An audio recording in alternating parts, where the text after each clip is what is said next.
أعوذ بالله من الشيطان الرجيم. بسم الله الرحمن الرحيم. رب قد آتيتني من الملك وعلمتني من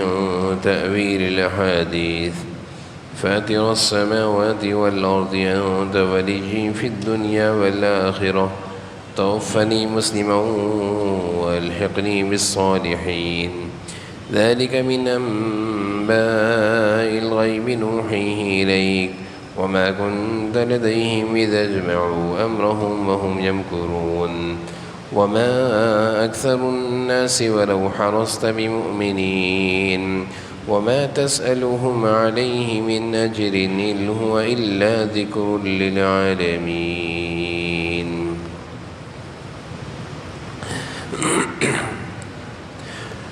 سورہ یوسف کا الحمدللہ درس چل رہا ہے اور اب یہ سورت مکمل ہو رہی ہے. اس کے بعد انشاءاللہ سورہ رعد شروع ہوگی. حضرت یوسف علیہ السلام کا تقریباً پورا واقعہ اور پورے ان کی زندگی کے حالات سورہ یوسف میں آپ کے سامنے آ چکے ہیں. اور گزشتہ درس میں حضرت یوسف علیہ السلام کی جو اپنے والد سے ملاقات ہوئی تھی 40 سال بعد، اس ملاقات میں حضرت یوسف علیہ السلام اور والد کے درمیان جو آپس میں بات چیت ہوئی تھی اس کا تذکرہ تھا. اور جیسے کہ میں نے گزشتہ درس میں عرض کیا تھا کہ تکالیف کے بعد، مصیبتوں کے بعد، پریشانیوں کے بعد جب اللہ تعالیٰ کی طرف سے انسان پر نعمتوں کا سلسلہ شروع ہو جائے، پریشانیاں دور ہو جائیں، آسانیاں پیدا ہو جائیں، تو پھر اللہ تعالیٰ کی نعمتوں کا تذکرہ کرنا چاہیے بطور شکر کے. اللہ تعالیٰ کے انعامات کا تذکرہ کرنا چاہیے بطور شکر کے. گزرے ہوئے دنوں میں جو مصیبتیں و پریشانیاں آئی ہیں ان کا تذکرہ نہیں کرنا چاہیے. جیسے کہ حضرت یوسف علیہ السلام اپنے والد سے ملاقات کر رہے ہیں، 40 سال کا زمانہ گزرا جدائی میں، لیکن ملاقات کے وقت کسی بھی طرح کی تکالیف کا تذکرہ نہیں، بلکہ اللہ کے انعامات کو بطور شکر کے بیان کر رہے ہیں. اب جو آیتیں آج تلاوت ہوئی ہیں، حضرت یوسف علیہ السلام اپنے والد سے بات چیت کرنے کے بعد اللہ تعالیٰ کی حمد و ثنا کی طرف متوجہ ہوئے ہیں. اللہ تعالیٰ کی تعریف، اللہ تعالیٰ کی حمد و ثنا کر رہے ہیں. رب قد آتیتنی من الملک، اے میرے رب آپ ہی نے مجھے یہ بادشاہت عطا فرمائی ہے، حکومت عطا فرمائی ہے. وعلمتنی من تأویل الاحادیث، اور آپ کی نعمتوں میں سے ایک بڑی نعمت خواب کی تعبیر کا علم. علمتنی، تعبیر کا علم آپ نے مجھے سکھایا ہے. حضرت یوسف علیہ السلام پر اللہ تعالیٰ کے بہت سارے انعامات ہوئے، ان میں سے 2 بڑے انعام، ایک تو حکومت اور بادشاہت کا ملنا، اور یہ حکومت اور بادشاہت خواب کی تعبیر کے ذریعے سے ملی ہے. کیونکہ وہ جو بادشاہ نے خواب دیکھا تھا اس کی تعبیر جب آپ نے بیان کی تو وہ آپ سے متاثر ہوا اور اس نے آپ کو جیل سے باہر بلوایا.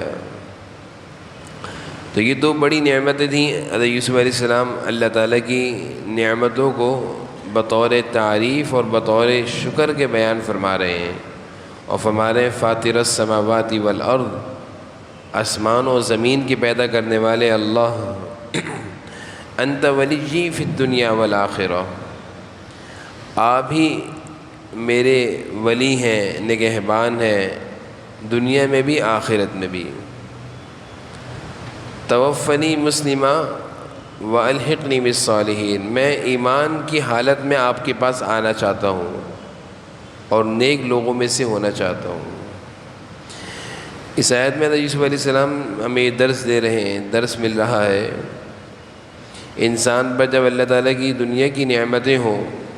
تو ان نعمتوں میں پڑھ کر اللہ سے غافل نہیں ہونا چاہیے، بلکہ دنیا اور آخرت کی آسانیاں اور نعمتوں کا سوال کرتے رہنا چاہیے کہ اللہ آپ نے جو مجھ پر انعام فرمایا، انت ولی فی الدنیا والآخرہ، آپ دنیا کی یہ انعامات باقی رکھیے گا اور آخرت میں بھی مجھے انعامات سے نوازتے رہیے گا۔ وہ انسان غافل ہے کہ تھوڑی سی اللہ کی نعمتیں اس کی طرف متوجہ ہوئیں، اللہ کو بھول گیا، غفلتوں میں پڑ گیا، گناہوں میں پڑ گیا، تو وہ نعمتیں پھر باقی نہیں رہتی نا، چھن جاتی ہیں۔ حضرت یوسف علیہ السلام پر اللہ کے کتنے بڑے بڑے انعامات ہوئے، ایک زمانہ تکلیف میں گزرا، اس کے بعد بڑے بڑے انعامات ہوئے۔ اور میں نے پہلے بھی بات عرض کی تھی، اللہ کا نظام ہے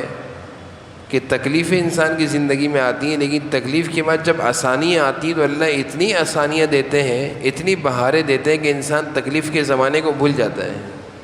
یہ اللہ کا قانون ہے، اور یہ اللہ کی قدرت اور اس کی مہربانیوں میں سے ہے کہ انسان پر تکلیفیں آتی ہیں، لیکن جب تکلیفوں پر وہ صبر کرتا ہے، عافیت مانگتے رہتا ہے، تو تکلیفوں کے سلسلے کے بعد جب اللہ تعالیٰ اس کو نوازتے ہیں تو اتنا نوازتے ہیں کہ وہ تکلیف کے زمانے کو بھول جاتا ہے کہ تکلیف بھی کبھی آئی تھی۔ تو تکلیف کے زمانے کو بھولنا نہیں ہے، یاد رکھنا ہے۔ اللہ کی نعمتوں میں اللہ کو بھولنا نہیں ہے، یاد رکھنا ہے۔ خوشحالی اور بہاروں کے زمانے میں اللہ کو بھولنا نہیں ہے، بلکہ یاد رکھنا ہے، اور کوشش اس بات کی کرنی ہے کہ جو اللہ کی نعمتیں ہیں وہ رہیں، جو اللہ نے مجھے دنیا میں نعمتوں سے نوازا ہے وہ رہے، اور میری آخرت بھی اچھی ہو جائے۔ ایسا کوئی کام مجھ سے نہ ہو جائے کہ اللہ کی نافرمانی کی یہ نعمتیں مجھ سے چھن جائیں اور میری دنیا پھر خراب ہو جائے اور میری آخرت بھی خراب ہو جائے۔ یہ اس دعا کا سبق ہے۔ تمام تفاسیر میں مفسرین نے سبق لکھا ہے کہ اللہ والے اللہ کی نعمتوں میں اللہ کو بھولتے نہیں ہیں۔ انبیاء علیہ السلام اللہ کے انعامات میں اللہ کو بھولتے نہیں ہیں، بلکہ وہ اس بات کی فکر کرتے ہیں کہ جو نعمت اللہ نے دنیا میں دی یہ بھی رہے، آخرت بھی اچھی رہے، آخرت خراب نہ ہو۔ تو حضرت یوسف علیہ السلام کی دعا دیکھیں، انت ولی فی الدنیا والآخرہ، اے اللہ تو دنیا میں بھی میرا ولی اور میرا کارساز رہی ہو، اور آخرت میں بھی میری مدد فرمائی ہو۔ توفنی مسلمہ، دعا کر رہے ہیں، اے اللہ میری دنیا بھی ایمان کی حالت میں گزرے، میری زندگی اور میری موت بھی ایمان کی حالت میں آئے۔ توفنی مسلمہ والحقنی بالصالحین۔ ذالک من انباء الغیب نوحی الیک، اس آیت میں اللہ تعالیٰ فرما رہے ہیں، حضور صلی اللہ علیہ وسلم سے خطاب ہے۔ حضرت یوسف علیہ السلام کا قصہ ختم ہوا، حضور صلی اللہ علیہ وسلم سے خطاب شروع ہو رہا ہے کہ یہ جو ہم نے آپ کو حضرت یوسف علیہ السلام کا قصہ سنایا ہے، یہ غیب کی خبروں میں سے ایک خبر ہے، اس چیز کا آپ کو علم نہیں تھا، بطور وحی ہم نے یہ آپ کو بتایا، آپ کو اس سے پہلے اس کا معلوم نہیں تھا۔ بلکہ اللہ تعالیٰ فرما رہے ہیں، وما كنت لديهم اذ اجمعوا، آپ اس وقت ان کے بھائیوں کے پاس موجود نہیں تھے جب وہ آپس میں مشورہ کر رہے تھے یوسف کو کنویں میں پھینکنے کا۔ یعنی اللہ تعالیٰ فرما رہے ہیں کہ آپ کو اس واقعے کی اتنی باریکیوں سے خبردار کرنا یہ ہم نے کیا ہے، آپ تو اس وقت موجود نہیں تھے، آپ کو تو اس کا علم نہیں تھا، تو یہ ہم نے آپ کو اس چیز سے خبردار کیا ہے۔ اور پھر آگے فرما رہے ہیں، وما اکثر الناس ولو حرصت بمؤمنین، اور لوگوں کی یہ حالت ہے کہ اکثر لوگ غفلت میں پڑے ہوئے ہیں اور آپ ان کے ایمان لانے کی فکر کرتے ہیں۔ حضور صلی اللہ علیہ وسلم لوگوں کو ایمان پر لانے کی فکر کرتے ہیں، لیکن لوگ ایمان کی طرف سے غفلت میں پڑے ہوئے ہیں۔ وما تسألهم علیہ من اجر، اور آپ کی یہ حالت ہے کہ آپ ان سے ایمان کی دعوت پر کوئی اجرت نہیں مانگتے۔ ایمان کی دعوت یعنی آپ جو دعوت کا کام کر رہے ہیں، لوگوں کو دین اسلام کی دعوت دے رہے ہیں، اس پر آپ ان سے کوئی اجرت نہیں مانگ رہے، بلکہ آپ تو ان کو نصیحت کر رہے ہیں۔ تو آخری آیتوں میں اللہ تعالیٰ نے حضور اکرم صلی اللہ علیہ وسلم کو اس قصے کے بارے میں ایک تو یہ بتایا ہے کہ یہ ہم نے آپ کو بتایا ہے، اس سے پہلے آپ اس کو جانتے نہیں تھے، اور پھر حضور صلی اللہ علیہ وسلم کی دعوت کا اور تبلیغ کا تذکرہ ہے۔ ترجمہ دیکھیے گا، رب قد آتیتنی من الملک وعلمتنی من تأویل الاحادیث ربی اے میرے پروردگار، قد آتیتنی من الملک، آتیتنی آپ نے مجھے دی ہے، ملک حکومت بادشاہت، یعنی اللہ تعالیٰ آپ نے مجھے حکومت دی ہے، وعلمتنی اور آپ نے ہی مجھے سکھایا ہے، احادیث من تعویل الاحادیث، احادیث معنی خواب، تعویل خواب کی تعبیر کا علم، فاطر السماوات والارض، اللہ کی نعمتوں کی تعریف ہو رہی ہے، فاطر السماوات والارض، آسمان و زمینوں کے پیدا کرنے والے آپ ہی ہیں، انت ولی فی الدنیا والآخرہ، دنیا اور آخرت میں آپ ہی میرے نگہبان ہیں، کارساز ہیں، کاموں کے بنانے والے ہیں، توفنی مسلمہ، دعا کر رہے ہیں، اے اللہ توفنی مسلمہ، مجھے اس حالت میں دنیا سے اٹھائیے گا کہ میں آپ کا فرما بردار ایمان والا ہوں، وَأَلْحِقْنِي بِالصَّالِحِينَ، اور پھر مجھے نیک لوگوں کے ساتھ کر دیجیے گا۔ یہ حضرت یوسف علیہ السلام کی آخری دعا ہے۔ اس کے بعد ذَلِكَ مِنْ أَنْبَاءِ الْغَيْبِ نُوحِي إِلَيْكَ، اے پیغمبر یعنی حضور صلی اللہ علیہ وسلم کو اللہ تعالیٰ خطاب کر رہے ہیں کہ یہ تمام کا سارا واقعہ غیب کی خبروں کا ایک حصہ ہے، من انباء الغیب، غیب کی خبریں ہیں، انباء معنی خبریں، نوحیہ الیک، جو ہم نے آپ کو بطور وحی کے بتایا ہے، وحی کے ذریعے سے ہم نے آپ کو یہ واقعہ بتایا ہے، وما کنت لدیہم، اور آپ اس وقت یوسف کے بھائیوں کے پاس موجود نہیں تھے، ان کے پاس نہیں تھے، لدیہم ان کے پاس نہیں تھے، اذ اجمعوا امرہم وہم یمکرون، جبکہ انہوں نے سازش کرنے کا فیصلہ پختہ کر لیا تھا، اجمعوا جبکہ وہ سب کے سب جمع ہو گئے تھے، یمکرون سازش کرنے کے فیصلے پر، وما اکثر الناس ولو حرصت بمؤمنین، اس کے باوجود اکثر لوگ ایمان لانے والے نہیں ہیں، یعنی لوگوں کو معلوم بھی ہے کہ یہ قصہ اللہ تعالیٰ نے بتایا ہے، تو اب تو لوگوں کو حضور صلی اللہ علیہ وسلم پر ایمان لے آنا چاہیے اور یہ مان لینا چاہیے کہ یہ اللہ کے نبی ہیں، جبھی تو اللہ تعالیٰ نے یہ پورا قصہ ان کو سنایا ہے، اس سے پہلے تو ان کو اس قصے کے بارے میں معلوم بھی نہیں تھا۔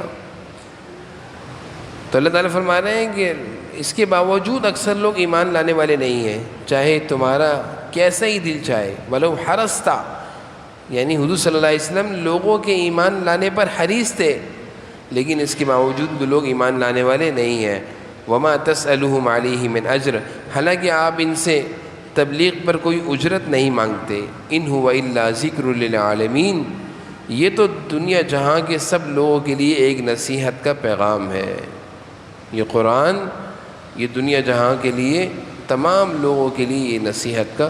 پیغام ہے۔ اب سورہ یوسف کی الحمدللہ آخری آیتیں رہ گئی ہیں، 104 تک ہو گیا ہے، 111 پر یہ سورۃ انشاءاللہ ختم ہو جائے گی۔ اللہ تعالی ہم سب کو سمجھنے کے من کی توفیق دے۔ الحمدللہ رب العالمین،